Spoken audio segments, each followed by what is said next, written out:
如果这一次荷姆兹海峡、中东战争所发生的这个封锁会造成第二次通膨成型的话，那么利率就会被迫维持高档，甚至不断的往上升。那会发生什么事情你知道吗？就是股票跌，因为企业的成本会暴增，消费会萎缩，获利会下降，那么会再怎么样？债券也会跌。因为利率上升的时候呢，整个债券价格就往下走。传统的股债的避险的组合呢，可能就两头烧。1973年就曾经发生这样子，股票跌，债券也跌。基金经理人目前原有期货的多头部位，你看到本来这个地方呢还是负数的，结果短短的5个月以内暴增，从历史的最低点呢飙升到了4年新高。本来是在做空原油的，变成做多，而且是疯狂做多。我在做直播的时候查到资料是 55.4 万口的多单合约。那你知道 5.4 万口是什么概念吗？一口呢的原油期货大约代表大概1000桶原油， 5.4 万口呢代表 5.54 亿桶。那么全球呢一天所有的人类大概消耗1亿桶原油，也就是说这些基金经理们手上压的部位呢是将近全球6天的石油消费量。所以你可以这样想哦，这些人呢就像赌场里面最老练的赌徒，他们不是拿零用钱在赌哦，他们是拿公司几十亿的美金在下注，他们集体都往同一个方向在压注的时候，代表他们看到了什么我们还没注意到的东西。讲到这边，很多人可能会跟我说，我又不开车，我都坐公车啊，骑脚踏车走路上班啊，油价跟我什么关系？我跟你说关系很大，因为石油不只是汽油、柴油的原料，它是化学肥料的原料，它是塑胶的原料，它是药品的原料，它是各种运输所需要的原料。你早餐在吃的面包，那个面粉就卡车载，那么卡车烧的就是柴油。农夫种餐的时候用的肥料是石油做的，化肥是石油做的。你到药局去买的那个感冒药呢，那个胶囊的外壳或整个包装通通都是石油的产品。所以当油价涨了之后呢，我刚刚讲的这些成本不会快速的反映到你的账单上，通常会延后3到6个月才会让你非常有感觉。这里面呢，能源相关的费用是最快涨的，比如说油价、电价等等这些。那么食品是其次，最后大家每天都会用的耐久材，就是买完之后你3年内可能不会坏掉、不会换的东西叫耐久材。这些东西是最慢涨的。这个就像你丢一颗石头到水里面，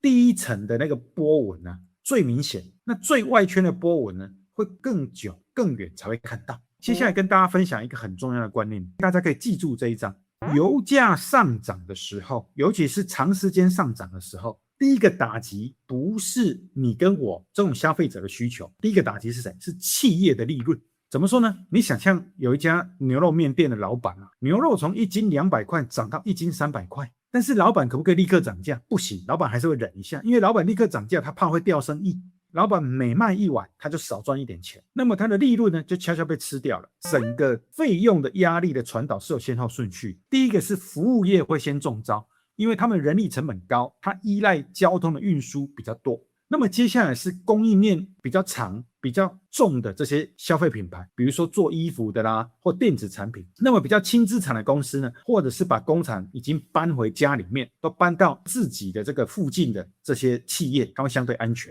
所以如果油价维持高档的时间比过去几次都还要久的话，那么利润的压缩呢，就会像涟漪一样扩散出去，企业开始会赚不到钱，那就会怎么样？就会开始裁员。然后就开始缩减投资，裁员跟缩减投资之后，慢慢的整个社会的消费呢就跟着萎缩，萎缩之后呢，企业赚的钱更少，裁更多的员，恶性循环。所以现在的风险不在于会立刻造成资产的崩盘，而是在于利润开始被悄悄吃掉的时候，这个消费的需求才会跟着倒下。那么这个时间差呢，就是很多投资人不知道会发生这样的问题，看着股价还在涨啊，没关系啊，外资金卖了好几千亿，台股还在涨，没关系。很多投资人会踩到地雷，就是因为不了解我刚刚讲这些东西。我们来看一个已经在台湾正在发生的事情。台湾有一个很重要的五金零售商正宇五金表示，近期它原物料的涨幅已经到达了2成到3成，塑胶袋最夸张，已经涨了67%了。而且很多塑胶袋的上游的厂商已经预告，接下来呢，胶带啦、手套啦、衣架啦、垃圾袋啦，这些塑胶做的东西统统都要涨。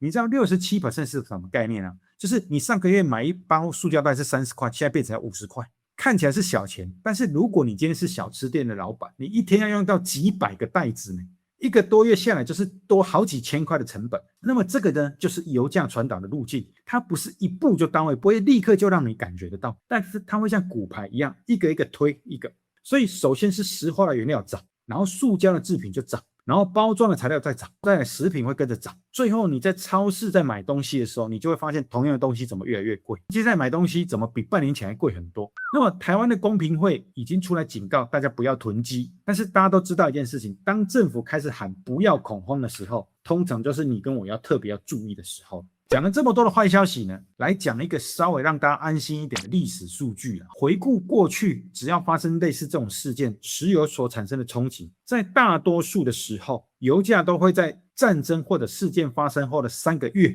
涨到3个月的时候就到顶部，就开始往下跌。换句话说呢，这种恐慌是有保鲜期的。但是我这边要特别提醒大家哦，这个统计数据有2次例外，就是1970年代那2次的石油危机，那2次呢，油价的飙升超过了3个月，所以当时石油组织对于西方国家的石油禁运是结构性的，不是一次性的地缘冲突。所以我们现在需要判断的关键问题是，这一次比较像是过去3个月发生战争的时候，油价见顶就开始往下掉，还是算是短期恐慌，还是类似1970年代那2次长期的结构性的破裂。这一张表上面提的历史的数据认为3个月油价就会见顶，但是这次荷姆兹海峡封锁的程度是前所未见的，所以最好不要只是把这个历史的这个数据当成决策，就认为油价一定到3个月之后就从高点往下滑，而是你现在做投资上你要做2手准备。一个剧本就是油价到3个月之后开始往下滑，你要怎么办？万一走到最坏的剧本，超过3个月到4个月、5个月、6个月，你要把最坏的打算都把它列出来。即便发生最坏的打算的时候，你也要撑得住。做投资应该要把最坏的打算要算进去。再来，有房贷的朋友要特别听一下，原本大家都在期待会降息嘛，觉得再忍一忍呢，利率就会往下走，你房贷要缴的钱就会变少，房贷压力就减轻。跟大家讲，这个梦可能要碎掉了。为什么？因为通膨如果再起的话，联准会的升息路线就会被喊卡，不只是不会降息，如果通膨持续走高，不排除还会升息呢。联准会每升1码就是 0.25%，看起来不多，可是就会造成台湾可能会跟着升息，很多的国家会跟着升息，累积起来你每个月房贷的支付的利息就会增加。那么对上班族来说呢，就会变成夹心饼干。为什么？因为房贷在涨，大家日常的支出在涨，但是薪资的涨幅却追不上。如果今天我们的房贷是浮动利率的话，你可能考虑要去跟银行问清楚，有没有可能呢，把你房贷的浮动利率转成固定利率。这个锁住利率的时机很重要，等利率真的开始往上升的时候再去锁的话，你跟银行谈到的条件一定会比较差。再来要跟大家讲的是，有一个认知，股票跌的时候债券会涨，所以呢可以做股债配置，这是旧的观念。传统的 60% 的股票 40% 的债券的组合，就是基于这种可以抗风险的逻辑。但是如果这一次荷姆兹海峡中东战争所发生的这个封锁会造成第2次通膨成型的话，那么利率就会被迫维持高档，甚至不断的往上升。那会发生什么事情你知道吗？就是股票跌，因为企业的成本会暴增，消费会萎缩，获利会下降，那么会再怎么样？债券也会跌，因为利率上升的时候呢，整个债券价格就往下走。传统的股债的避险的组合呢，可能就两头烧。1973年就曾经发生这样子，股票跌，债券也跌，那一年就股债同跌。所以我现在在跟你讲的不是理论的推演哦，是历史上真实发生的事情哦。所以现在如果你的投资组合也是采取股票跟债券一起配置的话，你就要问你自己，万一接下来真的卡尔先生预测是对的，2次通膨来了，那么股债同时下跌的话，你撑不撑得住？再来呢，有一个很重要的指标叫做债券殖利率的动能指标，重新站回了0轴以上，就重新的站回了0轴以上这个地方。这个代表历史上呢，市场整个股市正在进入逆风的区域了。殖利率上升等于整个金融的环境就缩紧，那么对股票的估值就会形成很大的压力。这里还有一个观念要跟大家分享，大家要记住，决定股市报酬的不是殖利率高还是低，不是说 4.5% 就比较好啊，5% 就比较差啊，或 5.5% 就比较差，而是殖利率动能的方向。就是殖利率如果在涨，不利股票；殖利率如果在跌，那么就利好股票，这才是重点。跟大家看一个更具体的讯号，这张图我觉得是今天大家可以学回去的。当美国10年期公债殖利率如果在126个交易日里面上升了60个基点，就是涨 0.6%。126个交易日如果涨到 0.6%， 而且处于过去3年区间的 90% 的百分位上，那么历史上这个就是很多的投资经理人的模型就会发出卖出警告。从历史的回测表示，当这个讯号触发之后， S&P 500指数呢就会表现得很疲软。原因很简单，因为殖利率上升就会压缩股票的风险溢酬，同时会推高企业的借贷成本。企业的借贷成本变贵了，投资就会缩手，那么股票的吸引力呢就会变低了，资金就会搬家。所以60个基点就是 0.6%， 这个你可以把它视为一个门槛，市场的痛觉神经。如果这个殖利率小幅上升，股市还撑得住，就像轻轻捏一下而已。但是，一旦126天里面突破 0.6% 这个速度的话，就像用力给你掐下去，整个市场就会痛得跳起来。那么资金呢就开始会从股市撤退。所以投资朋友要注意的是，10年期公债殖利率上升的速度，如果在半年里面超过 0.6%， 而且还在处于高位，这个时候你要建议你手上的成长股，就是那些不会高配息的股票，不管它未来多看好，最好要赶快减码，然后增加防御性的配置。讲到这边呢，我们就来看一个 TradingView 的数据，10年期公债殖利率目前上涨的这个速度为何？这个是10年期公债殖利率的图表，最近涨幅非常快，对不对？就从这个地方，这是美国以色列对中东开战之前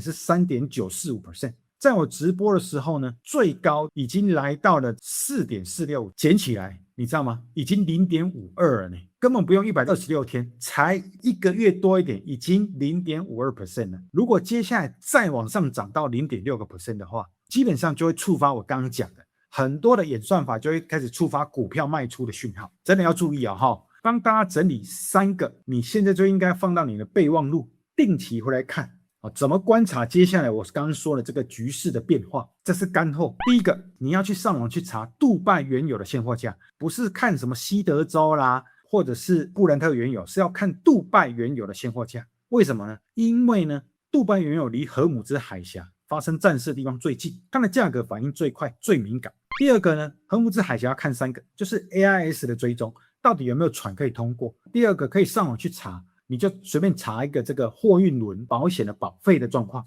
看看有没有持续增加，再来看伊朗有没有继续放话。这3个东西要一起看，船少了，保费涨了，伊朗的措辞变得强硬了，这3个同时出现的话，就是亮红灯了。再第3个就是要看美国的 CPI， 美国的通膨数据，如果连续2个月都在回升，那个基本上就很有可能是2次通膨就被确认。刚刚讲的这几个指标一旦被确认的话，市场重新定价股价的速度可能就会非常快，快到你没有太多的时间反应。所以把这3个指标存起来，每个礼拜呢花一点时间5到10分钟看一下，知道要怎么去观察指标，会比你去看一堆新闻或听一堆网红讲很多不知道重点在哪里，或者就是跟着他们去做投资，我觉得会更有用。自己学这个指标来做判断。如果觉得今天这个影片对大家有帮助，在你的手机的下方或者你看影片的下方有一个粉丝热推，记得帮我点一下，记得帮忙按个赞，然后也可以分享这个影片给更多的朋友知道。欢迎大家加入卡尔先生的付费会员频道卡尔同学会，在同学会里我会分享更多有用的资讯，帮助您做出投资判断，以及真正能帮助到您的投资策略。